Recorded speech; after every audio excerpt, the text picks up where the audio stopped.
there by Orange Louvre so that they have their damage output. I'm worried for the lineup of Orange Louvre right now because of, again, the sustainability that EVOS SG brings out.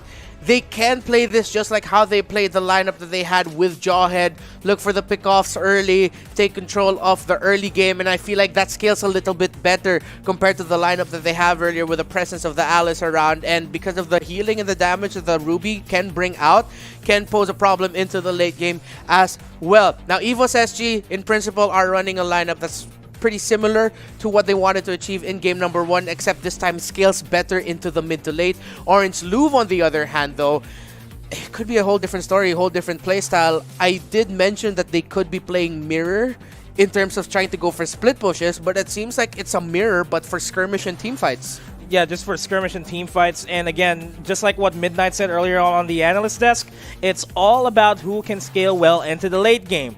We have an Alice that can infinitely stack. As for long as the game progresses. YSS is one. Yeeson Shin is also one of those heroes that can scale really well in the late game. But game number 2 is about to begin. We are going to have to see who's going to win this fight. This potentially is the last game in this best of 3 series. Orange Louvre Esports, 1 victory away. Will they be able to close it out in the early game? Because I feel like that is the running storyline that we have for game number 2. Yeah, Joker just attempted to go for the ejector toss-up onto Aeon, but Aeon was able to use the flicker to get away. But now Joker's going to spot the pick off there onto Potato. Potato's taking a lot of damage right now. First blood for Orange Louvre. Slowly getting the momentum, and we're seeing a little bit of normalcy here. It's a Hilda. Oh, it was a Brody going up against the Alice, so it's a support Farsa here for themselves. And JPL not getting a good positioning for himself on that Hilda, will be forced to move all across the map. And what I like about Farsa and Harith in this tandem in the mid or Philippines, and had a great game with Alice earlier, and it is, Pokemon in that Alice. And EVOS SG will try to do the best that they in their capability, just survive the early onslaught that Orange Louvre inherently has in this game. But they still have a lot of disengaging options here. We see Brody just striking this guy with lightning. Again, EVOS SG, their JPL and Aeon combination trying to fight for mid control. So instead of trying to focus too much on the sides, to try to go for the mid control instead. 2 versus 1 in the bottom. Fights everywhere actually nearby this turtle pit. That's going to be someone getting bursted down right now. Who gets done? GB gets taken out. That's going to be 2 members of Ole possibly going down, but Kuja sustaining the damage with Connor and Inferno. Here comes Joker. Joker cannot do much to help. Beautiful pull coming in from Soul, but they're not going to be able to convert it into a kill to a Jawhead. However, they convert it into a turtle take. So it's a beauty pull by Soul. Yes. Yes, as the bottom lane is still being focused on by Neo and AIM. Oh! Oh, that was dirty. That hurt. Oh my goodness. That hurt, man. That is, you know, it didn't even need to get 2 feathered airstrikes in. Just once enough, and you heard the impact. Boom. And that's what we're talking about. In the early game. Actually, no, you know what? Let's be blunt about it. In the entire game, that Farsa will hurt, but there will come to a point when Pokemon just has enough sustainability and mobility because of the cooldown being reduced, and they'll be able to use the flowing blood even more to move around in certain parts of the map, to move around during skirmishes and team fights where it feels like you're going up against a tank Alice. But we're not at that point yet, and we just saw Pokemon just get bursted down.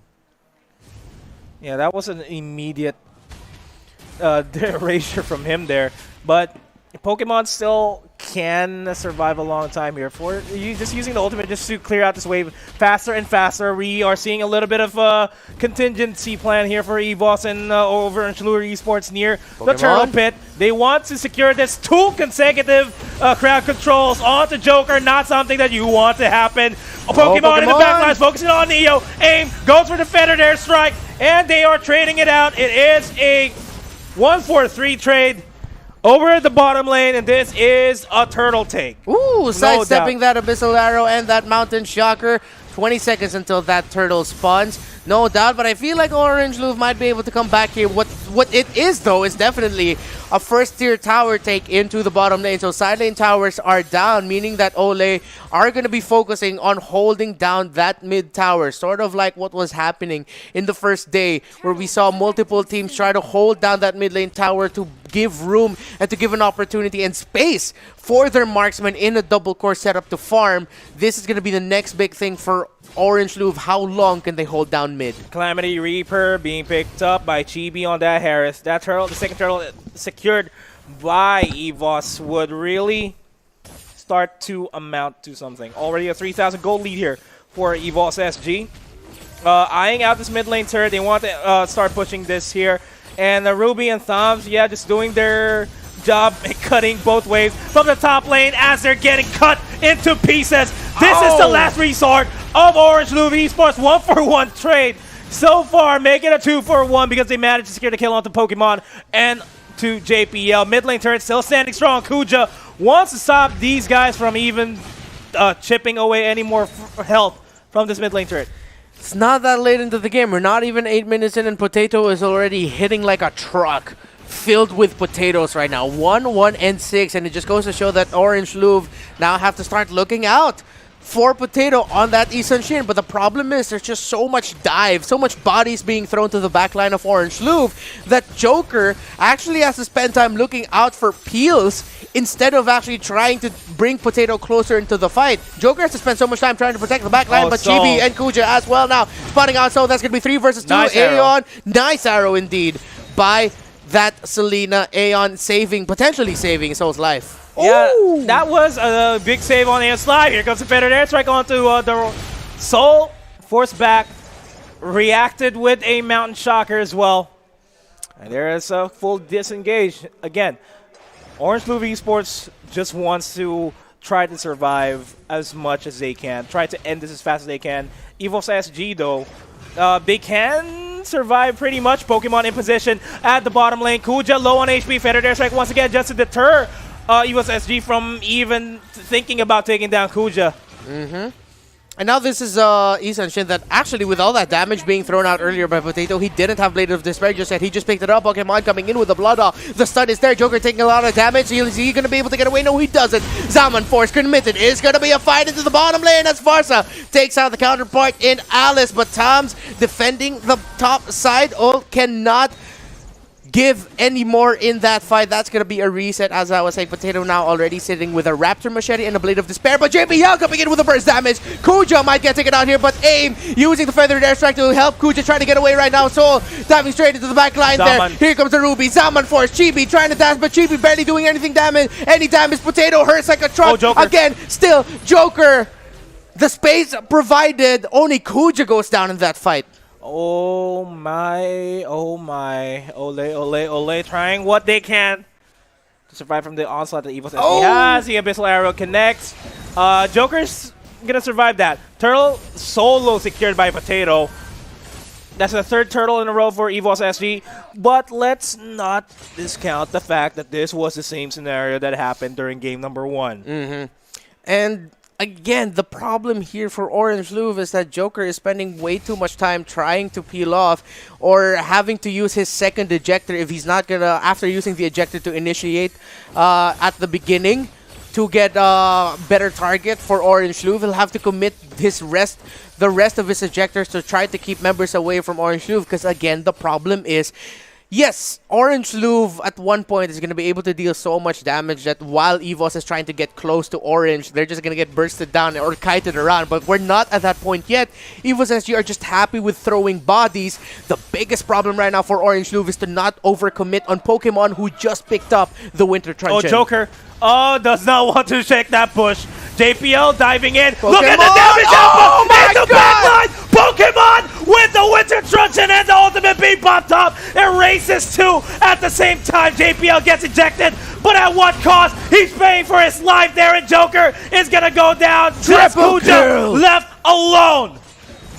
What the hell just happened? I blinked. Ole was alive. The blink ended in just a blink, and they were gone in a blink.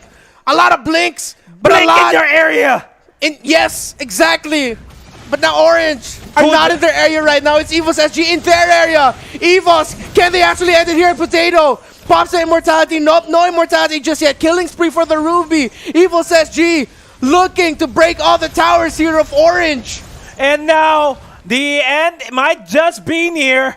EVOS SG, all lanes are painted blue, all pushing towards the side of Orange LOUVRE Pokemon again? Orange LOUVRE ESports wants to defend this. They take down Pokemon, but Potato takes down the Harris. And now Joker and Neo are forced to back off. They need to clear the minion waves, but then again, they have good minion wave clear because of that Farsa. They need to make sure the Farsa is alive. Why would you go ahead and eject Potato in towards your turret? I don't understand that. JPL is going to be in the back line. Forced to use the Fender Airstrike just to clear the minion waves. Kuja low on HP, will get pulled in by that Ruby. Now Joker is backing off. This bottom lane turret is still standing strong, but that was a 2-for-2 trade with the remaining members of Orange LOUVRE Esports still wanting to defend this. JPL, Soul, and Potato take down the final inhibitor turret here on the side of Orange LOUVRE Esports. Mount Shocker will be used to deter any additional fights from Orange LOUVRE. Look at Potato. At one point during that entire scramble, Potato literally hit Brody twice, took him down from 90 to 25% HP. That is a 65, hopefully my math is right, it is 65% deduction in just 2 hits. If you want proof onto how much Potato hurts, he just soloed an Enhanced Lord. Oh no, was that an Enhanced Lord? No. Was it just yet? No, it wasn't just Not yet. just yet. But yeah, Potato, again, Ole couldn't get close enough to Potato. They were trying to, but then they needed protection, and it's with 10k of a difference here. At least they have the Farsa in the range of the Brody to try to defend this. But then Joker's going to have to play this weird role of sacrificial lamb / don't die too fast. Same thing goes for Kuja. If they can extend a defensive team fight here, this might just be what they need. But then again, I don't see Orange LOUVRE getting close enough to Potato. I feel like Potato's just going to run through here with EVOS SG. He has 11k gold in his pockets. The Lord is marching quite fast, and now the end is near for Orange LOUVRE Esports because the damage is way too much for them to handle, but they're trying what they can to try to stop this from happening. Pokemon. Yeah, Pokemon's going to dive into the back lines. Winter Trunch is going to be committed, and that's just basically it. EVOS SG forces game number 3 in this best of 3 series, and that was not even as close from what we saw during game number 1. Orange LOUVRE Esports, now they're the ones that are nervous here. And